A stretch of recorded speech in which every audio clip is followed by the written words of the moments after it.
Good morning Chirala.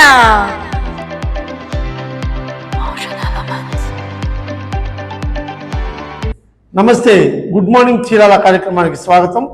ఈ good morning Chirala కార్యక్రమంలో ఈరోజు ప్రధాన పత్రికలు, వాటి ప్రధాన శీర్షికలు, ఇంపార్టెంట్ వార్తలు, ఇతరత్ర వార్తలు, వాటి విశ్లేషణల గురించి తెలుసుకునే ముందు ఇప్పుడు ఆంధ్రజ్యోతి పత్రిక తీసుకుంటే కొత్త రేషన్ కార్డులు వస్తున్నాయంటూ ఒక వార్తను ప్రకటించారు. ప్రధానంగా దాదాపుగా 2 సంవత్సరాల నుంచి కొత్త కార్డులు ఏవి ఇవ్వని పరిస్థితుల్లో ఈ కూటమి గవర్నమెంట్ వచ్చిన తర్వాత మొట్టమొదటిసారిగా కొత్త రేషన్ కార్డులకి శ్రీకారం పలికినట్టుగా తెలుస్తా ఉంది. 2 నుంచి దరఖాస్తుల స్వీకరణ, మార్పులు చేర్పులకు అవకాశం ఉంది. అదేవిధంగా అర్హులకి న్యాయం జరిగేలా ప్రక్రియ ఉంటుందంటూ వచ్చిన ఈ వార్త ఒకంత ఆసక్తికరమైనదిగా చెప్పుకోవచ్చు. ప్రస్తుతం మన జిల్లాలో 4,86,000 కార్డులు ఉన్నాయి. 4,86,000 కార్డుల్లో 1,110 అంత్యోదయ కార్డులుగా ఉన్నాయి. కూటమి ప్రభుత్వం వచ్చిన తర్వాత వీటిని మొత్తాన్ని సంక్రాంతి కల్లా కొత్త డిజైన్లో కొత్త కార్డులు ఇచ్చేటువంటి ప్రక్రియకి ఇక్కడ శ్రీకారం చుట్టింది. అంతేకాకుండా ప్రస్తుతం ఒక అంచనా ప్రకారం జిల్లాలో దాదాపుగా 24,000 కొత్త కార్డులు అర్జీలు వచ్చినాయంట ఆల్రెడీ. వీటన్నిటిలో కూడా పరిశీలించి అర్హులైన వారికి ఖచ్చితంగా ఈ రేషన్ కార్డులు, కొత్త కార్డులు ఇచ్చేటువంటి ప్రక్రియకి ప్రభుత్వం శ్రీకారం చుట్టింది. అంతేకాక గత ప్రభుత్వంలో కార్డులు రేషన్ కోసం ఎంతో ఇబ్బందులు పడ్డ జనాన్ని దృష్టిలో ఉంచుకొని మరి రేషన్ ప్రక్రియని కొత్తగా డిజైన్ చేసి ఇస్తున్నట్టుగా కూడా ఈ వార్తలు తెలియజేశారు. అంతేకాకుండా 3 నెలల పాటు రేషన్ ఎవరైతే తీసుకోరో, ఇది ముఖ్యంగా గుర్తుపెట్టుకోండి, గత 3 నెలలుగా రేషన్ ఎవరు తీసుకోరో వాళ్ళ కార్డులు తొలగించే దశలో కూడా ఆలోచన చేస్తున్నట్టుగా తెలుస్తుంది. కాబట్టి తప్పనిసరిగా రేషన్ లబ్ధిదారులు రేషన్ కార్డు ప్రతి నెలా తీసుకోవాలి. లేని పక్షంలో ప్రభుత్వం తీసేసే పరిస్థితులు ఉన్నాయి. కాబట్టి ఈ ఆలోచన చేయండి. అంతేకాకుండా ఇది వచ్చే నెల 2 నుంచి ప్రారంభమై నెలాఖరు కల్లా పూర్తి చేస్తారు ఈ ప్రక్రియ. సంక్రాంతి కల్లా కొత్త కార్డులు కొత్త డిజైన్తో వచ్చేటువంటి అవకాశం ఉంది. కాబట్టి అర్హులైన వారు ఇంకా పెట్టుకోవాల్సిన ఎవరు ఉంటే అర్జీలు పెట్టుకోండి.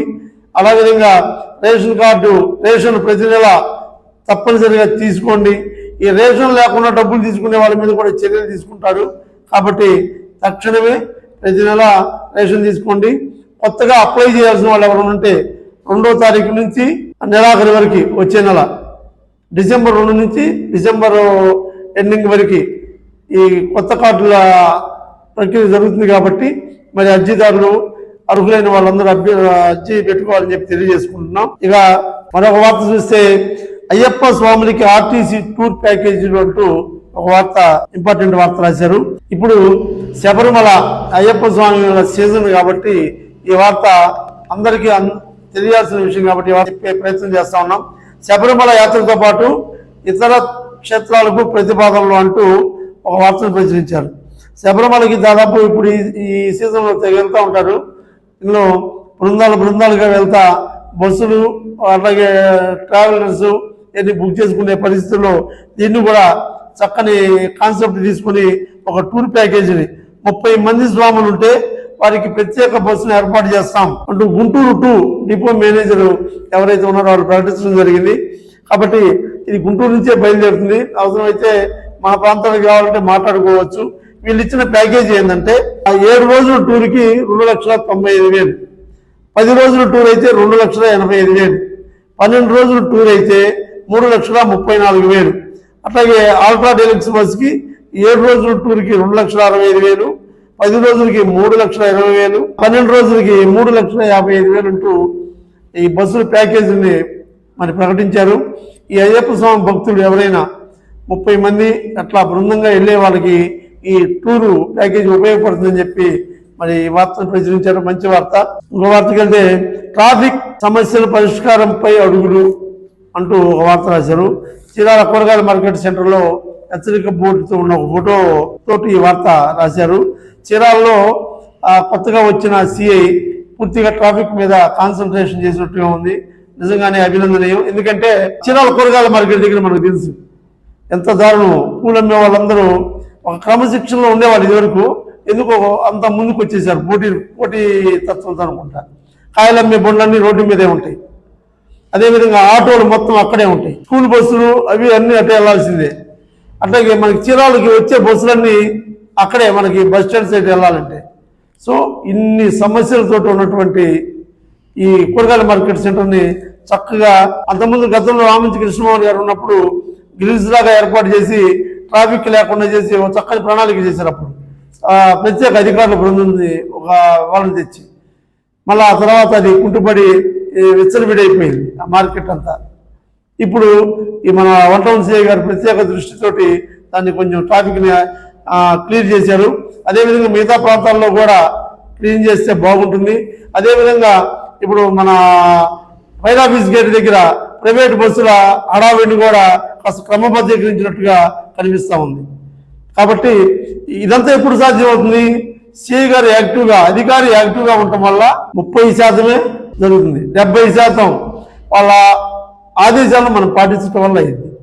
కొంచెం ఇబ్బంది అయినా సరే ఇంకేమో రోడ్డు మీద వెనక్కి పంపిస్తే మన వ్యాపారం తగ్గిపోతుందని పూలు అమ్ముకునే వాళ్ళు కావచ్చు, బండోళ్ళు కావచ్చు, కొనుక్కునే వాళ్ళు మీరు ఎక్కడుంటే అక్కడికి వచ్చుకుంటారు. ఇది శ్రద్ధగా ఇది అధికారుల సూచనలు పాటిస్తే ఈ 70% మనం సహకరిస్తే ఆ అధికారి 30% ఆలోచన చేస్తే వచ్చేటువంటి శుభ పరిణామం. కాబట్టి చక్కగా పోలీసు అధికారులు, ఎందుకంటే మన చీరాల తక్కువ ప్రాంతంలో ఎక్కువ ప్రజలు ఉన్నటువంటి ప్రాంతం. అందరూ మనకున్న రోడ్లు కూడా చాలా చిన్న చిన్న రోడ్లు, పెడలు వేయడానికి అవకాశం లేని రోడ్లు ఉన్నదాంట్లో జాగ్రత్తగా సహకరించుకుంటూ పోవాలి. ఆటో సోదరులు కూడా ఖచ్చితంగా ఏ విధంగా ప్రయాణిస్తున్నాము, ఏ విధంగా మా పోకడు ఉందని చూసుకోవాలి. యూనియన్ల పరంగా ఉండేవాడు ఒక పక్కన జాగ్రత్తగా ఉంటారు. ఎక్కడ పడితే అక్కడ ఆపేవాళ్ళే ఈ సమస్యలన్నీ. కాబట్టి పోలీసు అధికారుల సూచనలను తప్పనిసరిగా పాటించి మరి ట్రాఫిక్కి విజయవంతం చేస్తారని చెప్పి తెలియజేసుకుంటే ఈ వార్త మంచి వార్త. అదేవిధంగా గురుకుల పాఠశాల అభివృద్ధికి సహకరిస్తామంటూ టీడీపీ నియోజకవర్గ అధికార ప్రతినిధి డాక్టర్ మహేంద్రనాథ్ వెల్లడించారంటూ ఒక వార్త రాశారు. చీరాల ఎమ్మెల్యే కొండయ్య గారి కుమారుడు డాక్టర్ మహేంద్రనాథ్ గారు నిన్న వేటపాలెం గురుకుల పాఠశాలలో పిల్లలతో కలిసి భోంచేస్తూ అక్కడ ఉన్నటువంటి పరిస్థితులన్నీ చూసి ఈ గురుకుల పాఠశాల అభివృద్ధి కోసం ఎలాంటి వసతులు కావాలన్నా ఎలాంటి పరిస్థితులకైనా సహకరిస్తామంటూ మరి ఆయన నిన్న తెలుగుదేశం పార్టీ చీరాల ప్రతినిధిగా ఒక ప్రకటన జారీ చేశారు.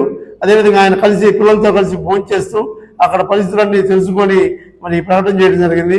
అక్కడ లోకల్ సిబ్బంది కూడా ఆయన్ని సెలవుతో సన్మానించి సత్కరించి తమ వినతుల వెలువని ఆయనకు తెలియజేసినట్టుగా తెలిసింది. కాబట్టి ఎమ్మెల్యే గారి తనయుడిగా, అదేవిధంగా చీరాల అధికార పార్టీ ప్రతినిధిగా గురుకుల పాఠశాల సమస్యలని మాటిచ్చిన విధంగా పరిష్కరించాలని తెలియజేసే వార్త. ఇక ఇంపార్టెంట్ వార్తకి వెళ్తే వాడివేడిగా మున్సిపల్ కౌన్సిల్ సమావేశం అంటూ వచ్చిన ఈ వార్త కొంత ఆసక్తిగా ఉంటుంది. కాసేపు అరుపులు, కాసేపు చమత్కారాలతో ముగింపు, ఒక్క అంశంపై గంట సేపు రసాబస. ఇది చీరాల మున్సిపల్ సర్వసభ్య సమావేశం అంటూ వచ్చిన ఈ వార్తలో నిన్న మొత్తం 18 అంశాలతోటి చీరాల మున్సిపల్ సమావేశం చైర్మన్ జంజన శ్రీనివాసరావు గారి అధ్యక్షతన జరిగింది. కౌన్సిలర్లు అందరూ పాల్గొన్నారు. అదే అందులో 13 అంశాలు కొద్దిపాటి చర్చతో ఆమోదించిన 4 అంశాలు మాత్రం పక్కన పెట్టేయడం జరిగింది. ఇక సమావేశం తీరుతెన్నులు చూస్తే ప్రతి దాని దగ్గర పెద్ద పెద్ద గంటుకోటాలు, కేకలు వేసుకోవటాలు మీకు తెలుసుగా అవకాశం జరిగింది. అది ఒక్కరి సేపు అన్నట్టుగా గందరగోళం చేశారు. అట్లాగే కొంతమంది నాయకుల విగ్రహాల ఏర్పాటు గురించి ఒక ప్రస్తావన వచ్చినప్పుడు పాలెట రామారావు గారు, ఎన్టీ రామారావు విగ్రహం, అదేవిధంగా మరొకరు వంగవీటి మోహన్ గారి విగ్రహం, ఇలాంటివన్నీ పక్కన పెట్టి దశలో ఏంది మీ యొక్క వైఖరి అంటూ ఒక దశలో చైర్మన్ కమిషనర్ గారిని మీరు రాజకీయ నాయకులా ప్రవర్తించద్దంటూ హెచ్చరించినటువంటి సందర్భం కూడా జరిగింది. దానికి కమిషనర్ గారు వెంటనే మా దీంట్లో మేము ఉంటామండి, మేము అధికారులమి, ప్రతిదీ మీకు చెప్పే చేస్తున్నామంటూ ఆయన కూడా ఆన్సర్ చేసే పరిస్థితిలో ఒక ఇంత రసాబస అయింది. ఏది ఏమైనా అందరూ సర్వసభ సమావేశం లేదా ప్రత్యేక సమావేశంలో అయినా ఇలాంటి కూర్చొని మాట్లాడుకుని పరిష్కరించుకుందామనే దశలో అందరూ ఒక ఆలోచనకు వచ్చినట్టుంది. అదేవిధంగా కౌన్సిలర్ సత్యానందానికి చైర్మన్కి కూడా ఒక ఇంత వాగ్వివాదం జరిగిన సందర్భంలో నువ్వు కౌన్సిలర్వి, నేను చైర్మన్ని, మరి నువ్వు కొంచెంసేపు కూర్చో మాట్లాడు అన్న సందర్భంలో కౌన్సిలర్ కూడా తిరగబడి అయితే నా సమస్య చెప్పుకోవటానికి లేదా ఆ సమస్య మీరు ఉన్నదాకా ఎట్లాగే వాదిస్తానంటూ ఒక కొంత రసాభాస క్రియేట్ చేసినటువంటి పరిస్థితి. ఏది ఏమైనా కొన్ని చోట్ల రోడ్ల నిర్మాణంలో 13.6 ఉంటే వేయాల్సి ఉంటే 13 అడుగులే వేశారు. మరి 6 అడుగులతో డ్రైనేజ్ జట్టు నిర్మిస్తూ ఉంటూ ఇంకో కౌన్సిలర్ తమ గోడు వెన్నబోసుకున్నటువంటి పరిస్థితి. ఇట్లాంటి రసాబస చలోక్తులు నవ్వుకోటాలు సరదాలతోటి నిన్న చీరాల కౌన్సిల్ సమావేశం ముగిసింది. మొత్తం 18 అంశాలని ఈ ఎజెండా తీసుకోగా అందులో 4 పక్కన పెట్టి 13కి అందరూ ఓకే చేసినట్టుగా తెలిసింది. ఇది చీరాల మున్సిపల్ సమావేశం యొక్క తీరు తెన్నులు. మరో వార్త తీసుకుంటే శరవేగంగా హైవే నిర్మాణం అంటూ ఒక వార్త రాశారు. పిడుగురాల నుండి వాడరేవు హైవే రోడ్డు ఏర్పాటు నిజంగా చాలా యుద్ధ ప్రాతిపదికన జరుగుతూ ఉంది. 167A జాతీయ రహదారి దాదాపు పిడుగురాల నుంచి వాడరేవుకు 87 కిలోమీటర్లు దీంట్లో జరుగుతున్నటువంటి ఈ రోడ్డు పర్చూరు ఏరియాలో, అదేవిధంగా కారంచేడు పర్చూరు రోడ్డు మధ్యలో, అదేవిధంగా మన బైపాస్ రోడ్లు ఫ్లైఓవర్లు ప్రస్తుతం కన్స్ట్రక్షన్ జరుగుతూ ఉన్నాయి. ఈ రోడ్డు కనుక పూర్తి అయితే తెలంగాణ ఏపీ ట్రాన్స్పోర్టేషన్స్ చాలా ఈజీగా ఉంటుంది. అంతేకాకుండా మనకి రామాపురం వాటరీ ప్రాంతం టూరిజం కూడా అభివృద్ధి చెందేటువంటి పరిస్థితులు ఉంటాయి. కాబట్టి నిర్మాణం ఎంతో ఫాస్ట్గా జరుగుతూ ఉంది.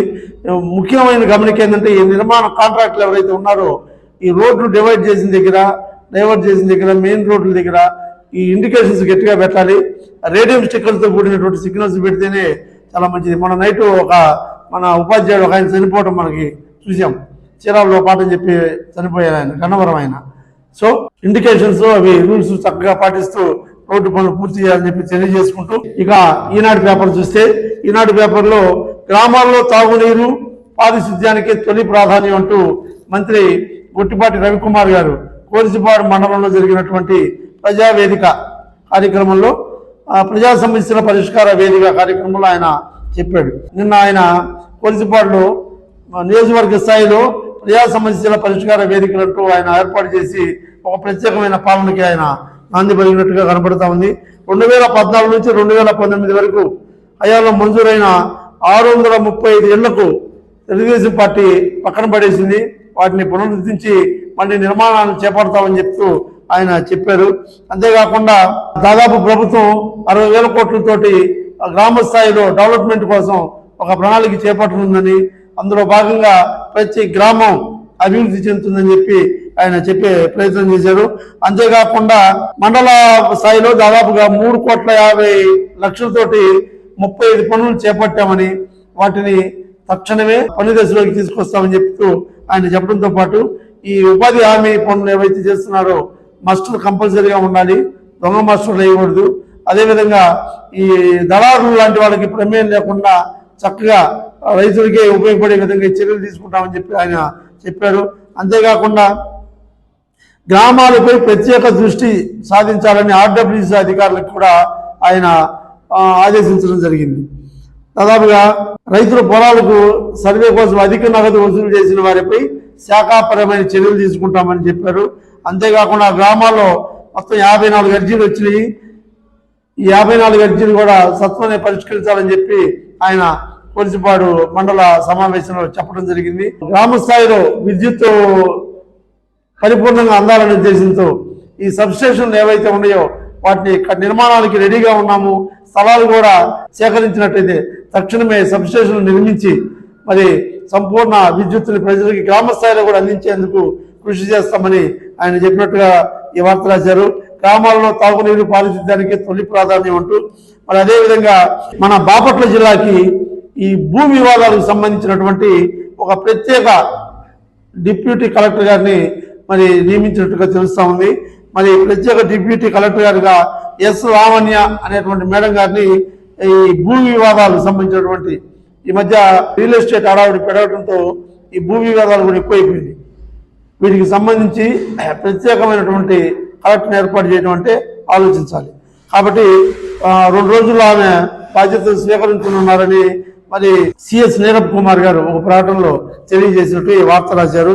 మరి అది మనకి భూ వివాదాలకు సంబంధించి ప్రత్యేక కలెక్టర్ ఎస్ లావణ్య గారు రాబోతా ఉన్నారు మన జిల్లాకి. ఇక మరో వార్తకి వెళ్తే వనసిపూడిలో సినీ నటుడు అజయ్ ఘోష్ పూజలు అంటూ వచ్చిన ఈనాడులో వార్త మనకి ఒకంత ఆసక్తికరంగా ఉంది. వనసిపూడిలో రుద్రమదేవుడు తండ్రి గణపతి దేవుడు ఇక్కడ మోటుపల్లి బేస్ చేసుకొని అప్పట్లో వాణిజ్య వ్యాపారాలు నిర్వహించినట్టుగా మనకి శాసనాలు ఉన్నాయి. అంటే కాకతీయ సామ్రాజ్యానికి పెద్ద వాణిజ్య వేదికగా మన మోటుపల్లి ఉండేది. ఇది నిన్న గొనసపూడి వెళ్తే మరోసారి తెలిసింది. గొనసపూడి గ్రామంలో 1200 సంవత్సరాల క్రితమే ఈ గణపతి దేవుడు ఒక శివుడిని ప్రతిష్ఠించాడు. ఆ శివలింగము కూడా ఈ దేశంలో ఎక్కడా లేని విధంగా ప్రత్యేకంగా పడమర దిక్కు తిరిగి ఉంటుంది. కాబట్టి మరి అప్పుడు ఆ శాస్త్రం ఆయనకి ఎందుకు ఎవరు అడ్వైజ్ చేశారో ఈ శివలింగాన్ని పడమర దిక్కుగా ప్రతిష్ఠించి 1200 సంవత్సరాల క్రితమే ఇక్కడ శంకుస్థాపన చేసినట్టుగా తెలిస్తే మరి దానికి ప్రత్యేక పూజలు నిర్వహించడం కోసం సినీ నట అజయ్ ఘోష్ గారు నేను అక్కడికి వెళ్తే అక్కడ గ్రామస్తులు అందరూ ఆ ఊరి డెవలప్మెంట్ గురించి, ఆ ఊరిలో జరుగుతున్న అభివృద్ధి కార్యక్రమాల గురించి, ఆ ఊరి యొక్క విశిష్టత గురించి చెప్తూ విక్రమ్ నారాయణరావు అనేటువంటి ఒక యువ పారిశ్రామికవేత్త గురించి కూడా చెప్పడం ఒక ఇంత ఆసక్తిగా మారింది. మరి ఈయన చాలా కింద స్థాయి నుంచి దాదాపు 500 పైచిలకు కోట్ల టర్న్ ఓవర్ చేసేటువంటి లాయిడ్ ఫార్మాస్యూటికల్ కంపెనీని ఒక భారతదేశంలోనే ఒక స్థాయిలో మన ప్రాంతం గర్వించే విధంగా వ్యాపారాన్ని సాగించడమే కాకుండా ఎంత ఎదిగినా తమ గ్రామంలో అనునిత్యం ఆయన చేస్తున్న సేవల్ని ఆ ఊరు తిరిగి ఆయనకి వివరించే ప్రయత్నం చేసినప్పుడు నిజంగా ఇలాంటి వ్యక్తులు ప్రతి గ్రామంలో ఉంటే బాగుండనిపించే విధంగా ఉంటుందని చెప్పి అజయ్ ఘోష్ గారు కూడా చెప్పడం జరిగింది. కాబట్టి ఆ గొనసపూడిలో సినీ నటుడు అజయ్ ఘోష్ పూజలు అంటూ వచ్చిన ఈ వార్త ఒకంత గొనసపూడి గొప్పతనాన్ని తెలియజేసే ఒక ఆసక్తికరమైనటువంటి వార్తగా చెప్పుకోవచ్చు. ఇక మరో వార్తకి వెళ్తే అనుమానాస్పదంగా సంచరిస్తున్న మహిళ అరెస్ట్ అంటూ ఒక వార్త రాశారు. చీరాల మండలం ఈపురపాలెం పోలీసులు శుక్రవారం అనుమానంగా తిరుగుతున్నటువంటి ఒక ఆమెని విజయలక్ష్మీపురం దగ్గర అరెస్ట్ చేశారు. ఎవరమ్మా నువ్వు, ఎందుకు తిరుగుతున్నావు, ఏంటి అని అడిగితే ఆమె చెప్పిన సమాచారం ప్రకారం ఆమె తూర్పుగోదావరి జిల్లా వేముల దీవికి చెందినామంట. ఆమె దగ్గర స్క్రూ డ్రైవర్లు, పట్టకారులు, రెంచులు ఏదో సామాన్తో దొరికిందని చెప్పుకుంటున్నారు. ఎందుకు వచ్చిందో, అసలు ఆమె ఎవరో, ఎందుకు తచ్చట్లాడుతుందో, ఆమె దగ్గర ఆ పరికరాలు ఎందుకు ఉన్నాయో పోలీసులు మరి తెలిసే ప్రయత్నంలో ఉన్నారు. ఆమెను అదుపులో తీసుకున్నారు ఆమె ఈపురపాలెం పోలీసులు. విషయం ఏంటంటే ఇటీవల విచ్చలవిడి దొంగతనాలు పోలీసులు డైలీ పహరా పెంచే కొన్ని ఛాలెంజ్లాగా జరుగుతున్న దొంగతనాలు, ప్రత్యేకంగా ఇళ్లలో మనుషులు లేని విధంగా గుర్తించి జరుగుతున్న దొంగతనాలు, వీటన్ని పోలీసులకు ఛాలెంజ్గా మారిన దృష్ట్యా పోలీసులు కూడా అప్రమత్తంగా ఉన్నారు. పోలీసులు ఒక్కడే అప్రమత్తంగా ఉంటే సరిపోదండి, మనం కూడా సీసీ కెమెరా లాంటివి స్థాయిగా పెట్టుకోవాలి. అదేవిధంగా నైట్ గస్తీల్లో పోలీసు వారికి సహకరించాలి. మనకి ఎవరైనా అనుమానంగా ఇట్లా సంచరిస్తూ ఉంటే వాళ్ళని ఇమ్మీడియట్గా పట్టుకొని పోలీసులకి అప్పగించే దశలో కూడా మనం సహకరించాలని తెలియజేస్తూ, మరి ఇలాంటి అనుమానాస్పద మహిళలు ఎక్కడన్నా కనపడితే తక్షణమే పోలీసులకి ఇంటిమేట్ చేయాలని తెలియజేసుకుంటూ, మరి ఆమె ఎవరో ఏందో మరి వివరాలు పోలీసులు తెలుస్తారు. ఇక మరొక వార్తకి వెళ్తే గుంతలు రాకపోకలతో ఇబ్బందులు అంటూ ఒక వార్త రాశారు. ఇది పేటపాలెం నుండి తిమ్మసముద్రం దాకా ఉన్నటువంటి రోడ్డు పరిస్థితి చాలా దారుణం అండి. పేటపాలెం తిమ్మసముద్రం వెళ్ళే రోడ్డు దాదాపుగా దీనికి గతంలో 30 కోట్లతో ప్రతిపాదన కూడా అప్పుడు అధికారులు రెడీ చేశారు. దీనికి డబుల్ రోడ్ చేస్తామని. డబుల్ రోడ్ చేయని అవసరం లేదు, ముందు దాన్ని బాగు చేస్తే చాలు. భయంకరమైన గోతులు, అసలు రోడ్డు ఉందా లేదా అన్నట్టుగా రెండు పక్కల చెట్లు కమ్మేసినాయి. అసలు రాత్రిపూట వెళ్ళడానికి అయితే అలివి కాదు, అసలు పాములు ఇటు నుంచి ఇటు తిరుగుతూ ఉంటాయి. ఇంత దుర్భరమైనటువంటి రోడ్డు. దాదాపు ఇది రావూరు, తిమ్మసముద్రం, ఇంకొల్లు అటు గ్రామాలకు అన్ని ఇటు వేటపాలెం నుంచి చీరాలు వెళ్ళే ప్రతి ఒక్క వెహికల్ అటు వెళ్లాల్సిందే. ఈ రోడ్డు దుర్భర పరిస్థితి, దారుణమైన పరిస్థితిని బట్టి ఇప్పుడు కడవులు పూజల మీదుగా తిరిగి వస్తూ ఉన్నారు. అంత దూరం ఆలోచించండి. కాబట్టి అధికారులు తక్షణమే యుద్ధ ప్రాతిపదికన ఈ రోడ్డుని బాగు చేయాలి. ఇక అధికారుల విషయానికి వస్తే 70 లక్షలతో దీన్ని త్వరలో మరమ్మతులు చేసినట్టుగా మరి అధికారి నళిని గారు, డిఈ గారు చెప్తా ఉన్నారు. R&B శాఖ సంబంధించి తక్షణమే దీన్ని చేయండి మేడం, చాలా ఇంపార్టెంట్ అయిన రోడ్డు ఇది. ఇక ఇంకొక ఆసక్తికరమైన వార్త తీసుకుంటే ఎమ్మెల్యే టికెట్ ఇప్పిస్తామని మోసం చేశారంటూ ఒక డాక్టర్ గారు ఒంగోలు రూరల్ పోలీస్ స్టేషన్లో కంప్లైంట్ ఇవ్వడం జరిగింది. ఈ మధ్య ఒంగోలు రూరల్ పోలీస్ స్టేషన్ సంచలనమైంది, సంచలనాత్మకంగా మారింది. ఎందుకంటే దాదాపు ఒంగోలు రూరల్ పోలీస్ స్టేషన్లోనే ఈ కేసులన్నీ పెడతా ఉన్నారు. రామగోపాల్ వర్మ అరెస్ట్ చేయడానికి వెళ్ళిన కూడా రూరల్ పోలీసులే. అట్లాగే ఇలాంటి సైబర్ క్రైమ్ సంబంధించిన కేసులు కూడా ఎక్కువ అక్కడే కంప్లైంట్ అవుతున్నట్టుగా తెలుస్తూ ఉంది. అదే దశలో డాక్టర్ యాదాల అశోక్ బాబు అని ఆయనకి సంతనూతులపాటు టికెట్ ఇప్పిస్తామంటూ బాలినేని శ్రీనివాసరెడ్డి కుమారుడు ప్రణీత్ రెడ్డి, అదేవిధంగా చిన్నగంధ మండలం ఎంపీపీ చేసినటువంటి అంకమ్మ రెడ్డి ఇద్దరు కలిసి దాదాపుగా 70 లక్షలు తీసుకున్నారంటూ ఒక కంప్లైంట్ ఇచ్చారు. మరి టికెట్ ఆయన ఇప్పిస్తానంటే ఈయనట్టు నమ్మాడు, మరి 70 లక్షలు ఆయనకి ఎందుకు కట్టాడు? ఇలాంటి మసకబారు పనులు చేసి రాజకీయాలు వాళ్ళు ఎట్లా చేశారో ఇవన్నీ రూరల్ పోలీసులు నిగ్గుదేల్సాల్సింది. విలేజెస్ లో చెత్త నుంచి సంపదను సృష్టించే యూనిట్ల యొక్క పరిస్థితి గురించి రాశారు. చక్కని వార్త ఇది. ఇది దాదాపుగా చీరాల డివిజన్ లో చీరాల, వేటపాలెం, చినగంజం, కారంచేడు, ఇంకొల్లు, అద్దంకి, జేపొంగులూరు, బల్లిపురవ, కోరిసపాడు, సంతమాగులూరు మండలాలు ఉన్నాయి. వీటితో పాటు పచ్చూరు, ఎద్దనపూడి, మాటూరు మండలాలు కూడా ఈ పరిపాలన కిందే వస్తాయి. వీటన్నిటిలో గ్రామాల్లో సంపదను సృష్టించే యూనిట్లు ఏర్పాటు చేశారు. ఒక్కొక్క యూనిట్ లక్షల రూపాయలతో ఏర్పాటు చేసిన అవలంబించే దశలో మాత్రం చెత్త జదాలతో నిండిపోయి వాటిని పక్కనే పడేసి వర్మీ కంపోస్ట్ తయారు చేయకుండా తగలబెట్టే పరిస్థితులు. ఇప్పుడు కూటమి ప్రభుత్వం వచ్చిన తర్వాత ఒక్కొక్క పంచాయతీకి ₹1 నిధులు ఇచ్చే పరిస్థితుల్లో ఇక వీటిని పొడి చెత్త, తడి చెత్త వేరు చేసి మరి ఈ సంపదను సృష్టించేందుకు ఏర్పాటు చేసిన యూనిట్లు మొత్తం పన్నుకు తీసుకురావాలని చెప్పి ప్రతి గ్రామంలో ప్రజలు కోరుకుంటున్నారు. ఈ పారిశుద్ధ్య సిబ్బంది ఏం చేస్తున్నారు? చెత్త చెదారం తీసుకెళ్లి తగలబెట్టేయడం, ఆ కంపు ఊరంతా వ్యాపించడం, మొత్తం దుర్గంధం, కాలుష్యం. ఇది మన ప్రాంత సమస్యగా ఈనాడులో రాశారు, కానీ ఇది రాష్ట్ర వ్యాప్తంగా జరుగుతున్న సమస్య. ఎన్ని వేల కోట్లు ఈ విధంగా దుర్వినియోగం ఏంటి? కాబట్టి ఇప్పుడు మన పంచాయతీరాజ్ శాఖ మంత్రి గారు, ఉప ముఖ్యమంత్రి పవన్ కళ్యాణ్ గారు చాలా యాక్టివ్గా ఉన్నారు. కాబట్టి దీని మీద దృష్టి పెడితే చక్కని ఫలితాలు వచ్చే అవకాశాలు ఉంటాయి. కాబట్టి తక్షణమే నిధులు దుర్వినియోగం కాకుండా ఏదైతే ఆశయాలతో ఈ చెత్త నుంచి సంపదను సృష్టించే యూనిట్లు పెట్టామో వాటిని ఫలితాలు రాబట్టే దశలో ఈ శాఖ మొత్తాన్ని పనిచేయింపేయాలని చెప్పి మరి ఆయనకి విన్నవించడమే కాకుండా తక్షణమే నిధులన్నీ వినియోగాలు చేస్తామంటూ డిఎల్పిఓ నారాయణ గారు స్పందించినట్టుగా రాశారు. ఏదేమైనా ఇది ఒక మంచి వార్త. తక్షణమే మన ఊరి కోసం, మన కోసం ఏర్పాటు చేసిన యూనిట్లని గ్రామంలో పెద్దలు, రాజకీయ నాయకులే అవసరంగా గ్రామంలో కొందరు పెద్దలు ఉంటారు రాజకీయాలకు అతీతంగా, అలాంటి వాళ్ళు కూడా కలగ చేసుకొని వీటిని పనిచేసే దశలో మన ప్రాంతం, మన ఊరి కోసం మనం చేసే దశలో ఈ యూనిట్ల పనితనాన్ని మరి ఉపయోగపెట్టుకోవాలని తెలియజేస్తూ, ఇక సాక్షి పేపర్ తీసుకుంటే రైతుల గుండెల్లో అలజడి అంటూ ఒక బ్యానర్ ఐటమ్ రాశారు. ఆ తుఫాన్గా మారిన వాయుగుండం, ఈదురుగాలతో నేల కూలిన వరి పైర్లు, కోత కోసేందుకు జంకుతున్న రైతులు, జిల్లాలో 2.16 లక్షల ఎకరాల్లో వరి సాగు, ఇప్పటికే 3,000 ఎకరాల్లో మాత్రమే వరి కోతలు అంటూ ఈ వార్త చాలా ఇంపార్టెంట్ అయిన వార్త. గత సంవత్సరం కూడా ఇదే విధంగా డిసెంబర్లో తుఫాన్ వచ్చి ఇదే పరిస్థితి, రైతులను ఇబ్బందికి గురి చేసిన పరిస్థితి మనం చెప్పుకున్నాం. అలాగే ఈ విధంగా ఇప్పుడు 2-3 తారీఖుల్లో తుఫాను పరిస్థితుల్ని మన హెచ్చరికలు చూసిన సందర్భంగా దాదాపుగా జిల్లాలో మొత్తం 2.16 లక్షల ఎకరాల్లో ఇక్కడ మనకి వరి సాగు చేసినట్టుగా తెలుస్తూ ఉంది. ఇందులో 3,000 ఎకరాలు మాత్రమే వరి పోసారు. 30,000 ఎకరాలకు పైగా కోయడానికి సిద్ధంగా ఉన్నాయి. దాదాపు 40,000 ఎకరాలు ఇంకా కొద్ది రోజుల్లో రెడీ అవుతాయి కోతకి. ఇలాంటి పరిస్థితుల్లో దారుణమైనటువంటి తుఫాను హెచ్చరికలు చూస్తే రైతులకు భయం పడుతూ ఉంది. తక్షణమే ఈ వరి కోసుకొని కళ్ళాలకు చేర్చుకోవాలి, లేకపోతే మొక్క వచ్చేస్తుంది. లేదా కోత దశలో ఉన్నటువంటి వారికి వర్షం నీటి పడితే తాలు కిందగా మారే అవకాశం ఉంటుంది.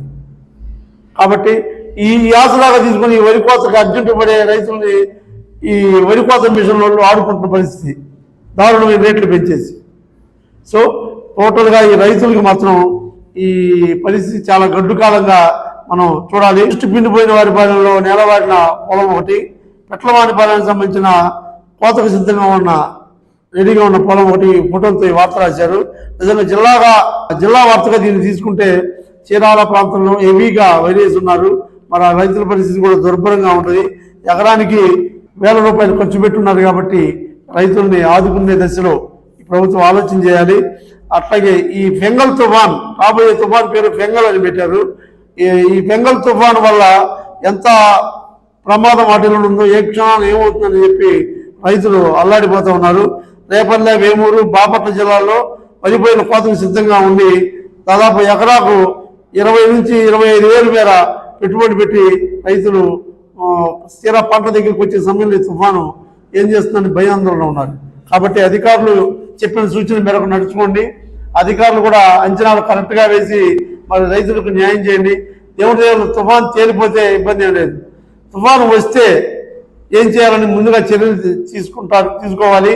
అదేవిధంగా ఇబ్బంది అయినటువంటి రైతులను ఆదుకునే దశలో కూడా ప్రభుత్వం దృష్టికి అధికారులు సక్రమైనటువంటి నిర్ణయాలు తీసుకోవాలి. దానికి మన జిల్లా వ్యవసాయ అధికారి రామకృష్ణ గారు కొన్ని సూచనలు చెప్పారు. పైర్లు నేలకు వారి ఉంటే పైకి లేపి కట్టలు కట్టమని చెప్తున్నారు. అంతేకాకుండా ఎలుసులు తగిలి తేమ శాతం తగ్గుతుంది కాబట్టి కోతకు సిద్ధమైన పైర్లు అయితే గింజలో తేమ శాతం తగ్గించేందుకు కట్టలు కట్టి వాటిపై ఎకరాకు 200 లీటర్ల నీటిలో 5 కేజీల ఉప్పును కలిపి పిచికారీ చేయమంటున్నారు. ఇలాంటి సూచనలు అధికారులు ఇచ్చే సూచనలు రైతులు ఇమ్మీడియట్గా తీసుకొని పంటను కాపాడుకునే ప్రయత్నాలు చేయాలని చెప్పి తెలియజేసుకుంటారు. మరొక ఆసక్తికరమైన వార్త తీసుకుంటే సరోగసి ద్వారా ఒంగోలు జాతి అభివృద్ధి అంటూ ఒక ఈ పశువుల గురించి ఒక వార్త ఇందులో రాశారు. ప్రముఖ పశు వైద్యుడు సోమశేఖర్ అంటూ వచ్చిన ఈ వార్త విషయానికి వెళ్తే నిల్వ ఉంచిన గిత్తల వీర్యంతో అద్దె గర్భం ద్వారా ఒంగోలు జాతి పశు సంపదని అభివృద్ధి చేసుకోవచ్చు. ప్రముఖ పశు వైద్యుడు సోమశేఖర్ పిలుపునిచ్చాడు అని చెప్పి ఈ వార్త రాశారు. రైతు సంఘం ఆధ్వర్యంలో మండలంలోని బొల్లాపల్లిలో శుక్రవారం ఒక కార్యక్రమం నిర్వహిస్తే ఆ కార్యక్రమంలో ఆయన పాల్గొని ఈ సరగోసి ద్వారా సృష్టించిన ఒక ఆవుతోటి ఆయన ఈ ప్రదర్శన నిర్వహించాడు. నరసింహ క్షేత్రంలో ఉన్నటువంటి ఆవు, దాని పేరు కూడా నరసింహ అని పెట్టాడు. ఆవుని ఆయన పరిశీలించి దాని ఎదుగుదల బాగుదల ఎలా ఉంది అని చూసిన తర్వాత ఆయన ఈ సరాగోసి ప్రక్రియ ద్వారా ఒంగోలు జాతి అభివృద్ధిని పెంచుకోవచ్చు అనేటువంటి పరిస్థితిని ఆయన చూపించాడు. ఒంగోలు జాతి ప్రపంచవ్యాప్తంగా ఎంతో ఒంగోలు గిత్తలకి మంచి పేరు ప్రఖ్యాతులు డిమాండ్ ఉన్న పరిస్థితుల్లో మరి ఈ సరోగసి ద్వారా ఏదైతే ఒంగోలు జాతి పశువులని సృష్టించవచ్చో వాటి ద్వారా రైతులు ఎలాంటి మేళ్లు పొందవచ్చో ఆయన తెలియజేసే దాదాపు సంవత్సరాలుగా ఈ సరోగసి పద్ధతి ద్వారా ఒంగోలు జాతి అభివృద్ధికి కృషి చేస్తున్నటువంటి డాక్టర్ సోమశేఖర్ గారిని పలువురు గ్రామస్తులు, పెద్దలు, అధికారులు అభినందించారు. మరి ఈయన యొక్క ఆలోచన సక్సెస్ అయి ఈ సరోగసి పద్ధతి ద్వారా ఒంగోలు జాతి గిత్తలను ఎక్కువ ఆవిష్కరింపజేస్తే ప్రపంచంలో వాటి డిమాండ్ ఎలా ఉందో రైతులకు కూడా ఇంత ఆదాయకరంగా ఉంటుందని చెప్పి ఈ వార్త నిజంగా చాలా ఇన్నోవేటివ్ న్యూస్ ఇది. ఇక మరో వార్తకి వెళ్తే డిసెంబర్ 2 నుంచి 13 వరకు చేపల వేట నిషేధం అనేటువంటి ఈ వార్త ఒకంత ఇంపార్టెంట్ న్యూస్ ఇది. ఈ డిసెంబర్ 2 నుంచి దాదాపు 13వ తారీఖు వరకు శ్రీలంక ఎయిర్ ఫోర్స్ వాళ్ళు ఈ మిసైల్ ఫైరింగ్ చేస్తారు కాబట్టి శ్రీలంక నుంచి వాడరేవు ప్రాంతంలో ఉన్న మత్స్యకారులు ఎవరు కూడా వేటకు వెళ్ళొద్దు, అట్లా వెళ్తే కఠినంగా శిక్షిస్తామంటూ ఒక ప్రకటన జారీ చేశారు. ఎందుకంటే వాళ్ళు ఈ మిసైల్ ఫైరింగ్ పరీక్షలో నిమిత్తం చేసే ఫైరింగ్ లో ఇబ్బంది జరిగి ప్రాణాలు కోల్పోయే పరిస్థితులు కూడా ఉంటాయి కాబట్టి మత్స్యకారులకి సూచన చేశారు. ఇది 13వ తారీఖు డిసెంబర్ 13 దాకా ఉంటుంది. ఈ మిసైల్ ఫైరింగ్ ప్రభావం దాదాపుగా 150 కిలోమీటర్ల వరకు ఉంటుందంట. కాబట్టి తప్పనిసరిగా అధికారుల సూచన మేరకు ఈ మత్స్యకారులు ఎవరు కూడా ఈ 13 రోజులు వేటకు వెళ్ళొద్దని తెలియజేసుకుంటూ ఈ 13 రోజులు వాళ్ళకి ఏదైనా నష్టం ఉంటే మరి అధికారులు కూడా వాళ్ళకి న్యాయం చేయాలని కోరుకుంటూ ఈ వార్తని ప్రచురించారు. డిసెంబర్ 2 నుంచి 13 వరకు వాడరేవులో చేపల వేట నిషేధం, ఇది వార్త. ఇక ఇంకో వార్తకి వెళ్తే అంతా మా ఇష్టం అంటూ పేరాల మార్కెట్ గురించి ఒక వార్త రాశారు. పేరాల మార్కెట్ కట్టారు కొంచెం రోజు గారి టైంలో దాదాపు 5 లక్షలతో షెడ్లో కూడా నిర్మించారు అక్కడక్కడ. కానీ ఆ మార్కెట్లో ఎవరు ఉండరు, ఎక్కడ పడితే అక్కడ మాంసం అమ్ముతుంటారు, ఎక్కడ పడితే అక్కడ ఈ చికెన్ స్టాల్స్ ఉంటా ఉంటాయి. ఆ పేరాల జక్కావారి వీధి దగ్గర అయితే రోడ్డు మీదే మాంసం, చేపలు అన్ని రోడ్డు మీద పెట్టి అమ్ముతుంటారు. అది ఎంత ఇంపార్టెంట్ రోడ్ అంటే చీరాల నుంచి బాపట్ల మీదుగా గుంటూరు, విజయవాడ వెళ్ళే ప్రతి బస్సు అటు వెళ్ళాల్సిందే, ప్రతి బస్సు అటు రావాల్సిందే. అంత ఇంపార్టెంట్ రోడ్లో ప్రతిరోజు రోడ్డు మీదకి వచ్చి మరీ అమ్ముతూ ఉంటారు. అక్కడ ప్రమాదాలు జరిగిన సందర్భాలు ఉన్నాయి. పొద్దున్నే స్కూల్ బస్సులు, ఆటోలు, అదేవిధంగా ఆ ప్రాంతంలో దాదాపు జయంతిపేట, జాన్పేట, విజయపేట, ఇటు వచ్చేసి జక్కావారి వీధి, శాంతినగర్, ఈ ప్రాంతం మొత్తం నివాసితులు అటు నుంచి రావాల్సిందే. ఆటోలు, బండ్లు, మళ్ళా బస్సులు, ఇంత ట్రాఫిక్ మధ్యలో మళ్ళీ రోడ్డు మీద చికెన్ కొట్లు, రోడ్డు మీద మటన్ కొట్లు, చేపలు, ఏదన్నా బండి గిన్నె ఎవరికన్నా తగిలితే పెద్ద గొడవలు, తగాదాలు. లక్షలు పెట్టి మున్సిపాలిటీ వాళ్ళు ఈ మార్కెట్లు కట్టి ప్రత్యేకమైనటువంటి మాంసం అమ్మే కేంద్రాలు పెట్టినా కానీ అక్కడికి వ్యాపారాలు ఏమంటూ వాళ్ళు వెళ్ళరు. మాంసం కొనుక్కునేవాడు ఎక్కడున్నా వస్తారు మీరు అమ్ముకోవడం. మీకు మీ ఉన్న ప్రాంతంలో వాళ్ళే కదా మీ దగ్గర కొనడానికి వచ్చేది. ఎక్కడెక్కడి నుంచో వస్తారు. ఇక్కడికి వచ్చినట్టే మీరు ఎక్కడుంటే అక్కడికి వస్తారు. కాబట్టి మున్సిపాలిటీ వాళ్ళు పెట్టిన ప్లేసుల్లోనే ఈ మాంసపు చేపలు మాంసం సంబంధించినటువంటి వ్యాపారాలు నిర్వహించాలి. అదేవిధంగా అసలు ఇంతకుముందు కబేళాలు అని పెట్టారు, అవి ఏమైనా తెలియదు. కబేళా కేవలం ఈ జంతువుకు సంబంధించిన దీనికోసమే పెట్టారు, అక్కడ ఎవరు ఎవరు. కాబట్టి మున్సిపల్ అధికారులు తక్షణమే స్పందించి ఈ ప్రాబ్లంని సవరించాలి. అదేవిధంగా ఈ వ్యాపారులు కూడా సహకరించాలి. మాకు వ్యాపారాలు ఉండవు, మార్కెట్ దగ్గరికి ఎవరు రావట్లేదంటే వెళ్ళిన కొద్ది రోజులు రారు, అలవాటు పడితే వాళ్ళే వస్తారు. అక్కడ జరుగుతుందంటే అక్కడే కదా వచ్చేది. కాబట్టి ఇక్కడ జనాసాల మధ్య చేపలు ఇస్తున్నటువంటి కొన్ని ఫోటోలు, రోడ్డు పక్కన అటు ఇటు మాంసం కొడుతున్న కొన్ని ఫోటోలు, అది నిరుపయోగంగా ఉన్న వీళ్ళ కోసం కేటాయించిన షెడ్లు, ఈ ఫోటోలతోటి ఈ వార్త రాశారు. అంతా మా ఇష్టం అనే దశలో కాకుండా అధికారుల సూచన మేరకు నడుచుకుంటే చక్కని కాలుష్యం లేని రోగాలు లేని వాతావరణాన్ని మనం సృష్టించుకుంటామని చెప్పి తెలియజేసుకుంటూ మరో వార్తకి వెళ్తే వాకర్స్ అసోసియేషన్ సేవలు అభినందనీయం అంటూ చీరాల వాకర్స్ అసోసియేషన్ నిజంగా చాలా అభినందించదగ్గది. ఇందులో దాదాపుగా అంతా పెద్దవాళ్ళు వాకింగ్ చేసుకుంటూ ఆరోగ్యాన్ని సముపాదించుకోవడం కోసం ప్రతిరోజు ఉదయాన్నే మార్నింగ్ వాక్ చేసేటువంటి వీళ్ళు అందరితో ఆగకుండా సేవా కార్యక్రమాల్లో కూడా విరివిగా పాల్గొంటూ మన వార్తల్లో చూస్తూ ఉన్నాం. ఎవరన్నా క్రీడాకారులు మంచి రాష్ట్ర స్థాయిలో ఆడేవాళ్ళు ఉంటే వాళ్ళకి ఆర్థిక సహాయం, మంచి మార్కులు వచ్చిన విద్యార్థులకు ప్రోత్సాహం, అదేవిధంగా ఎవరికన్నా మంచి ఆదర్శమైన వ్యక్తులకి ఏదైనా ఇబ్బంది జరిగితే ఆర్థిక సహాయం, అదేవిధంగా ఏదైనా ఇన్స్పిరేటివ్ సంబంధించిన కార్యక్రమం అంటే ఆ విధంగా వీళ్ళు చేస్తూ అనునిత్యం వార్తల్లో నిలుస్తూ ఉంటారు. వీళ్ళలో కొంతమంది వాళ్ళకి ఏదైనా పుట్టినరోజు, పెళ్లి రోజు, లేదా వాళ్ళ మనవాళ్ళ పుట్టినరోజు ఇలాంటి కార్యక్రమాలు పురస్కరించుకొని కొంత దాతృత్వాన్ని కూడా ప్రదర్శించేటువంటి పరిస్థితులు ఉన్నాయి. ఇది చాలా అభినందనీయం. నిన్న అమర ఆంజనేయులు గారని వాకర్స్ క్లబ్ లో మంచి యాక్టివ్, ఆయన చాలా హ్యూమన్ బీయింగ్, చాలా మంచి వ్యక్తి కూడా. ఆయన తన పెళ్లి రోజు పురస్కరించుకొని దాదాపుగా అనాథ ఆశ్రమాలకి, అలాగే శ్రీకృష్ణ గోశాలకి, అదేవిధంగా పిల్లలకి వృద్ధ ఆశ్రమాలకి వీటన్నిటికీ బియ్యము, ఆర్థిక సహాయము, అలాగే పశుగ్రాసము వీటికి సంబంధించినటువంటి కార్యక్రమం వాళ్ళ పెళ్లిని పురస్కరించుకొని ఈ వాకర్స్ క్లబ్ ద్వారా ఇచ్చినట్టుగా మరి వార్త. నిజంగా వాకర్స్ క్లబ్ ఆరోగ్యంతో పాటు సామాజిక ఆరోగ్యం గురించి కూడా ఆలోచిస్తున్నటువంటి ఈ వాకర్స్ క్లబ్ చీరాల అభినందనీయమని తెలియజేసే వార్త. ఇక ఇది ఈనాటి గుడ్ మార్నింగ్ చీరాల కార్యక్రమం. రేపటి కార్యక్రమంలో మళ్ళీ కలుద్దాం. మీరు ఫస్ట్ టైం ఈ కార్యక్రమాన్ని చూస్తున్నట్టయితే తప్పనిసరిగా సబ్స్క్రైబ్ చేయండి, లైక్ చేయండి, కామెంట్ చేయండి, షేర్ చేయండి. Thank you very much. Good morning Chirala.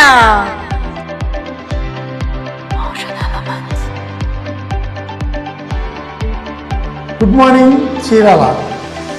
Chirala, Pachuru, Addanki తదితర ప్రాంతాలలో ఏం జరుగుతుంది, ఏ న్యూస్ పేపర్లో ఏమి ప్రచురించారు, ఎక్కడెక్కడ ఈరోజు ఏ కార్యక్రమాలు జరుగుతున్నాయి, ఏ న్యూస్ పేపర్ దేనికి ప్రయారిటీ ఇచ్చింది తదితర అంశాలను ప్రతిరోజు మీ దృష్టికి తీసుకొచ్చే ఏకైక కార్యక్రమం good morning Chirala.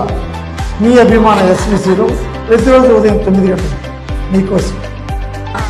Good morning Chirala.